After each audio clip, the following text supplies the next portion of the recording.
Ils sont mariés et la jeune dame est revenue un jour avec les médicaments. Elle a donné à son mari en lui disant, prends aussi, je suis allée, tu te rappelles, j'avais mal au bas-ventre, je suis allée chez le médecin et on m'a prescrit les médicaments, on m'a aussi de te donner ceci. Le monsieur a commencé à prendre, juste que 2 jours après, il s'est dit, mais pourquoi je prends les médicaments? Il s'est rendu en pharmacie et on lui a fait comprendre que ces médicaments-là sont faits pour traiter la chlamydia. Ce que je ne vous dis pas, c'est que ces personnes vivent en Occident. Et en Occident, lorsqu'on te fait une prescription, on envoie directement à ta pharmacie, du moins dans plusieurs pays de l'Occident. Et quand on envoie en pharmacie, on donne toujours la raison pour laquelle on fait la prescription. Donc il faut certains détails pour que le pharmacien te vende le médicament. Donc quand il a donné le médicament avec son nom et tout, on a effectivement identifié à travers le système que sa femme s'est rendue chez le médecin et c'était un peu difficile pour les pharmaciens de lui dire que non, sa femme a telle maladie parce que c'est un peu comme s'il violait le secret professionnel. Juste que il a tellement insisté, on lui a dit qu'en fait ce médicament est prescrit pour traiter l'infection à chlamydia. Hey, parce que comme je commence à parler du chlamydia, vous allez me dire quel est le médicament. Il existe certes des médicaments, des antibiotiques, déjà pour ça, mais je ne vais pas vous prescrire, personne ne doit vous les prescrire sur les réseaux sociaux. Allez chez un médecin. Après les examens, on diagnostique, on vous fait un diagnostic et on vous fait la prescription. Vous devez penser à votre santé. Donc du coup, le monsieur est étonné. Alors, je vais vous expliquer. Généralement, en Occident, lorsqu'on découvre qu'une personne souffre d'une maladie sexuellement transmissible comme la chlamydia, ce qui se passe, c'est qu'on ne lui donne pas le traitement seulement à la personne, mais on donne aussi aux partenaires et à tous les partenaires que la personne a eu. Les ex, les partenaires présents et bref, toutes les personnes avec qui la personne a été en contact sexuellement. On donne le traitement pour tout le monde parce que ce sont des maladies sexuellement transmissibles. J'ajouterai ici que c'est aussi une maladie qui peut se transmettre de la maman à l'enfant.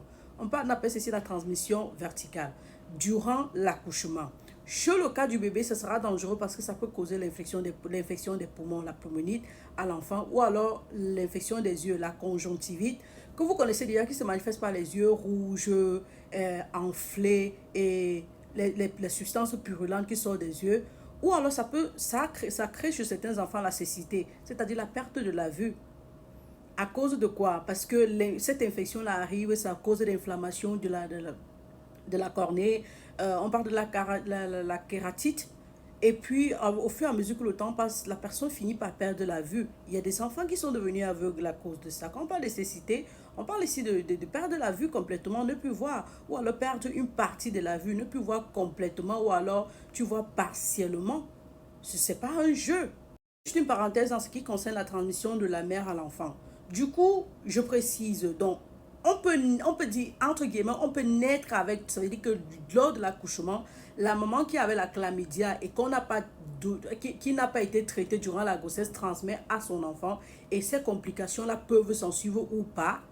Mais généralement, on dit aux gens que c'est très souvent sexuellement transmissible. Pourquoi je le dis? Parce que on dit souvent aux gens, non, tout le monde a ça dans le corps, il faut seulement que le taux soit élevé. C'est faux, c'est faux, c'est faux et archi faux. C'est très faux. Si tu as eu ça, ça veut dire que tu as fait avec quelqu'un sans préservatif. Et le faire là, ce n'est pas seulement en bas là-bas.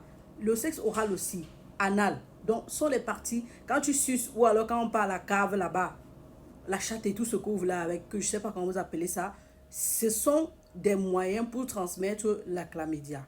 Il faut parler de l'histoire dont je vous racontais. Je trouve tellement malhonnête que non seulement tu trompes ton époux, mais que après, au lieu de venir lui dire j'ai commis une erreur, j'ai eu ceci, que tu lui donnes les médicaments et que tu lui dises j'avais mal au ventre, on m'a donné ça, on a aussi dit que tu prennes.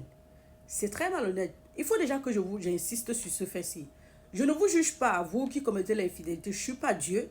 Et que Dieu m'en préserve, que ça ne m'arrive pas. Seigneur, si c'est qu'un jour l'idée me passe mal à la tête, que je gifle mon front comme ça jusqu'à la veine sur ça. Parce que c'est comme, ce n'est même pas comme si tu perds ta dignité lorsque tu deviens infidèle. On n'est pas fidèle pour quelqu'un, on est fidèle pour soi. La femme n'a que deux choses qui lui sont, avec lesquelles elle part dans la tombe. Sa dignité et son intégrité. Si tu perds ton intégrité parce que je ne sais trop quoi sont les choses de la terre, ta dignité, non. Il faut éviter de la perdre. Donc, on n'est pas fidèle pour quelqu'un d'autre. Et maintenant, lorsque tu as été infidèle, la moindre des choses serait de venir demander pardon et expliquer. Parce que ce que cette femme-là a fait là, on appelle ça en italien la presa per il culo. C'est-à-dire qu'elle s'est moquée de lui. C'est ça qui fait mal. Ce n'est pas son infidélité qui va faire mal dans ce cas. C'est ce qu'elle a fait. Elle a venu lui donner les médicaments comme s'il était un enfant. C'est ça qui fait mal. Donc, s'il vous plaît, je vous apporte, je vous enseigne beaucoup au quotidien. Ayez au moins de bonnes manières. Quand tu fais quelque chose qui est mauvais, reconnais ton tort, tu demandes pardon, ce qui va arriver, même s'il y a eu divorce, au moins tu es honnête, tu sais que tu as commis une erreur, mais tu t'es racheté d'une façon ou d'une autre, même si on ne se rachète pas dans les cas pareils.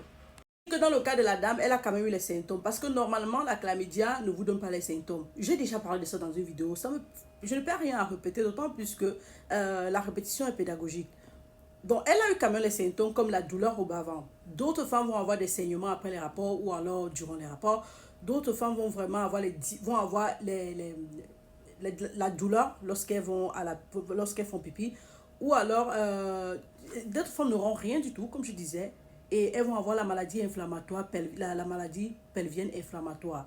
L'inflammation des ovaires, des trompes, de l'utérus. Ce qui va ou peut les causer l'infertilité ou la stérilité. Ou alors ce qui peut les causer ici, la grossesse extra-utérine. L'autre sujet de maladie inflammatoire pelvienne, là, c'est un autre gros sujet qu'il faut que j'ouvre.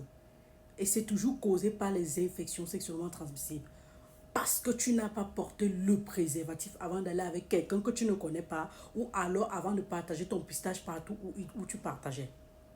Chez l'homme, souvent, ça peut causer l'inflammation des testicules ou alors les démangeaisons en dessous, ou ça peut causer simplement l'inflammation de la prostate ou des voies qui conduisent l'urètre ou même l'épididyme.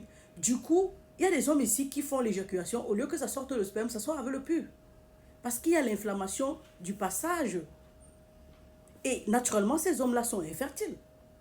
Ils ne peuvent pas faire d'enfant. Comment le sperme va être mélangé au pus et tu fais l'enfant? Non, c'est pas possible. Donc oui, ça peut causer l'inflammation des testicules. Et ce sont les testicules qui produisent le sperme et les spermatozoïdes par conséquent. Donc ça veut dire que forcément tu seras infertile dans les cas pareils. Dieu merci, on a dit que le traitement est antibiotique. Ça veut dire que ça existe comparé au virus, qu'il n'y a pas de traitement. C'est une bactérie. Donc ça veut dire que si tu prends les antibiotiques pendant 7 à 14 jours comme on a prescrit avec ton partenaire et vous évitez de faire pendant le traitement, et vous buvez aussi assez d'eau, naturellement, à la fin des 14 jours, au bout peut-être de 2 à 3 semaines, et vous refaites les trucs, vous refaites de 2 à 3 semaines, 2 à 3 mois, vous refaites les examens, vous allez voir que vous êtes guéri. Mais vous ne pouvez pas être en train de prendre un traitement antibiotique contre une infection sexuellement transmissible et vous osez encore faire, vous ne vous hydratez pas assez et vous attendez que le résultat y soit. Non, ça ne le sera pas. Donc ça, c'était juste un bref résumé sur la chlamydia, mais vous parlez des histoires vraies. Donc, en plus de ça, cette jeune femme, Dieu merci, elle a découvert et j'espère qu'elle va insister à ce que le traitement aille à sa fin. Sinon, elle peut finir infertile. Il y a des femmes ici qui sont infertiles à cause de ça. Il y a des femmes ici qui sont stériles. Et quand on parle de stérilité, ce n'est pas parce que, oh non, non, c'est parce que durant toutes ces années, il n'y a pas eu les manifestations. Et ça a causé ces inflammations. Maintenant, quand on a découvert, il y a le liquide dans les trompes, ou alors il y a les cicatrices qui ont attaché les trompes, les ovaires, l'utérus. Et quand on cherche maintenant à retirer les cicatrices, ça cause encore d'autres problèmes. Et puis, c'est tout un cycle. Vous faites attention à votre santé ou pas? Oh là là, cheers, c'est la Daronne dans Santé 3.0, docteur Thérèse infirmière. On se voit dans une autre vidéo.